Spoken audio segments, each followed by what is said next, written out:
Hindi lamang sa rebound nakakuha ng pwesto o mataas na rank itong si Kai Sotto, at sa depensa nga rin o Blacks, Kai Sotto at AG Edo parehong merong ranggo sa Japan B1 B-League bilang mga center power forward players. Kabilang sila sa top 10 na merong pinakamataas na average sa pag-block, at isa ito sa pinakamahirap gawin sa isang laro ang mapigilan o masupalpal ang tira ng kalaban. May chance ngayon sina Kai Sotto at AG Edo para sa Defensive Player Award dahil kung hindi man nila tuluyang na-block ang tira ng kalaban ay madalas naman na napagmimintis nila ang mga ito, lalong-lalo na sa loob ng paint. Parehong nagpapakita ng galing ang dalawang Gilas bigs natin sa Japan B1 B-League, isang magandang senyales na handang-handa na rin sila para sa team ng New Zealand sa upcoming second window ng FIBA Asia Cup Qualifiers. Nakita natin ang kanilang laro sa kasalukuyang season ng Japan B1, talagang nakikipagsabayan sila sa world-class import ng Japan B1 B-League na umabot ang kalibre ng laro sa NBA. Kita yung paglakas pa nga ni Kai Sotto sa loob ng paint at maging ang kanyang rebound stats ay talagang umaangat habang papalakas at lumalapad pa ang kanyang katawan. Power rebound plays ang pinakita ni Kai Sotto sa karamihan ng kanyang mga plays dito sa Japan B1 B-League, at dito sabayan sila ng import na kalaban pero mas mahaba itong si Kai Sotto sa kanyang rebound. Halos sabayan sina Kai Sotto at ang kalabang import sa pagkuha ng rebound, at kung hindi na nadidikitan o nagugulangan si Kai walang kapitan ng kamay at angatan ang labanan sa ere ay mas mataas ang chance ni Kai Sotto na makuha ang rebound.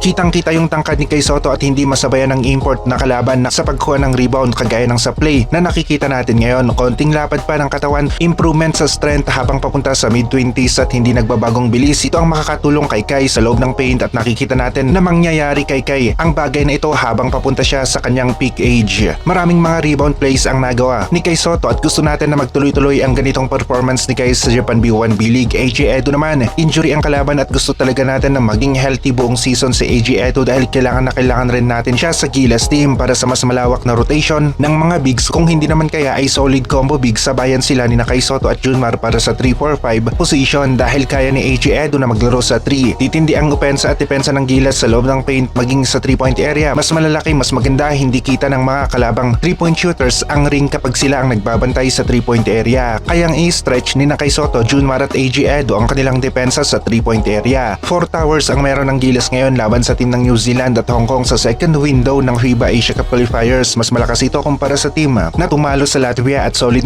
pa rin ang wing natin na si JB. Exciting ang paparating na second window ng FIBA Asia Cup Qualifiers. AG Edo, Kai Sotto, Justin Brownlee, Junmar Fajardo at iba pa ang maglalaro para sa Gilas team. Justin Brownlee at ang Ginebra naman laban sa team ng SMP ngayong araw. Game day para sa dalawang teams. Tabla ang score sa 2-2 sa best of 7 series. Habang papalapit ang second window ng FIBA Asia Cup Qualifiers ay ganun rin naman ang nalalapit na pagtatapos ng conference ng PBA. Justin Brownlee hindi nagpapigil sa huling laro nila at 49 points ang kanyang nagawa, habang si Junmar Fajardo naman 29 points ang naitala. Handang-handa na rin ang dalawang players natin para sa FIBA Asia Cup Qualifiers na nasa PBA. Magkalaban man ngayon pero solid na magkakampi kapag nasa Gilas team na sila. Mas maraming pyesa si Coach Tim Cone ngayon sa Gilas dahil na rin sa healthy itong si AJ Edo, at talagang buhay ang Gilas team kapag kumpleto ang solid bigs natin na merong all-around natural wing na kagaya ni Justin Brownlee. Mas malawak na combination ng mga players at maraming option ang meron si Coach Tim Cone pagdating sa kanyang mga bigs, at mahihirapan rin ang New Zealand sa Gilas ngayon. Kayang-kaya rin ni Kai Sotto, Junmar at AJ Edo na may pasok ang kanilang mga test. Nakakapag-adjust sila sa pagbabago sa larong basketball na kung saan kailangan rin na tumira ang mga bigs sa 3-point area, lalong-lalo na kung libre ang mga ito.